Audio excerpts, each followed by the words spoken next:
आइए शुरू करते हैं बाल विकास एवं शिक्षा शास्त्र व शिक्षा मनोविज्ञान पार्ट 3। वाइगोट्स्की के अनुसार किसी शब्द का अर्थ, ऑप्शन दिए गए हैं। तो इसका देखो, पहला ऑप्शन है व्याकरण आधारित होता है, वक्ता पर निर्भर होता है, शब्दकोश के अनुसार होता है, तो इस सामाजिक सांस्कृतिक संदर्भ से उपजता है। इसका सही आंसर है ऑप्शन डी, सामाजिक सांस्कृतिक संदर्भ से उपजता है। दूसरा, हिंदी भाषा की कक्षा में एक बच्चा बोलते समय अपनी मातृभाषा के शब्दों का प्रयोग करता है। ऐसी स्थिति में आप क्या करेंगे?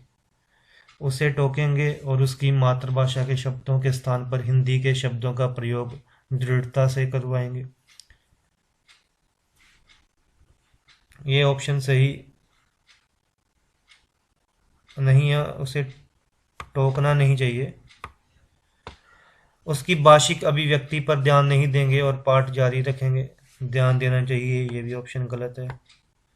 उसे टोकेंगे नहीं और उसकी मातृभाषा के शब्दों का ही प्रयोग स्वयं भी करेंगे, ये भी गलत है। सही ऑप्शन है ऑप्शन सी, उसे टोकेंगे नहीं और उसकी मातृभाषा शब्दों के स्थान पर हिंदी के शब्दों का प्रयोग कर वाक्य को दोहराएंगे। तीसरा, निम्नलिखित वाक्य में रिक्त स्थानों के लिए उपयुक्त शब्दों वाला विकल्प चुनिए।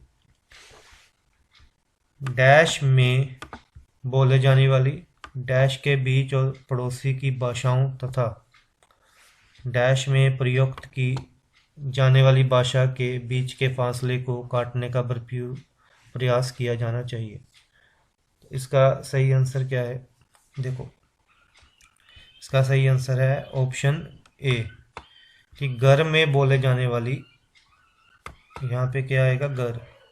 समुदाय के बीच और पड़ोसी की भाषाओं तथा पाठ्य पुस्तक में प्रयुक्त की जाने वाली भाषा के बीच के फासले को काटने का भरपूर प्रयास किया जाना चाहिए।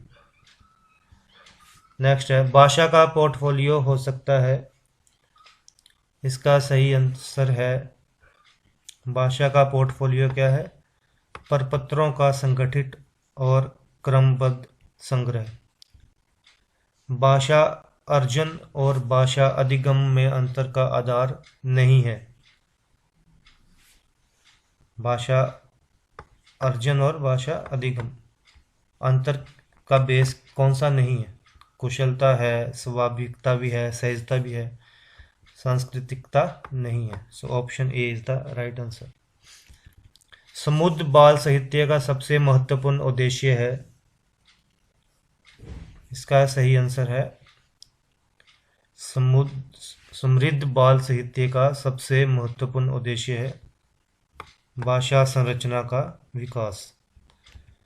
भाषा शिक्षक की भूमिका में महत्वपूर्ण ये है कि वे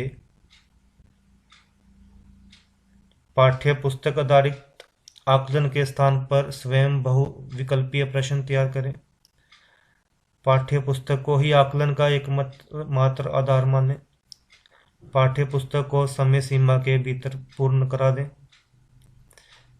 पाठ्य पुस्तक की सीमा से स्वतंत्र होकर विविध संदर्भों में भाषा प्रयोग को महत्व दें। इसका सही आंसर है option D.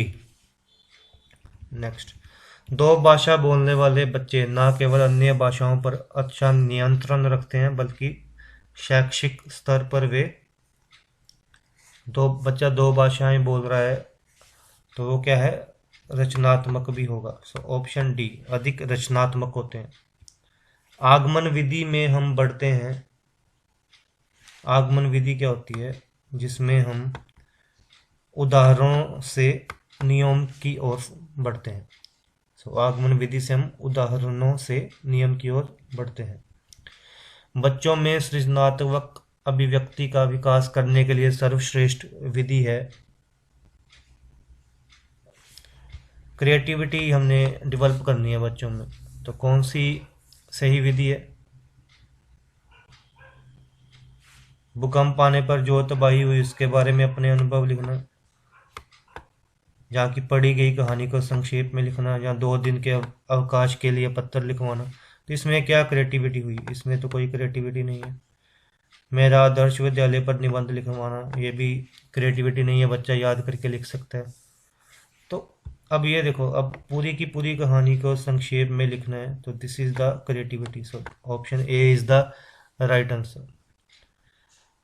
So thank you for watching this video.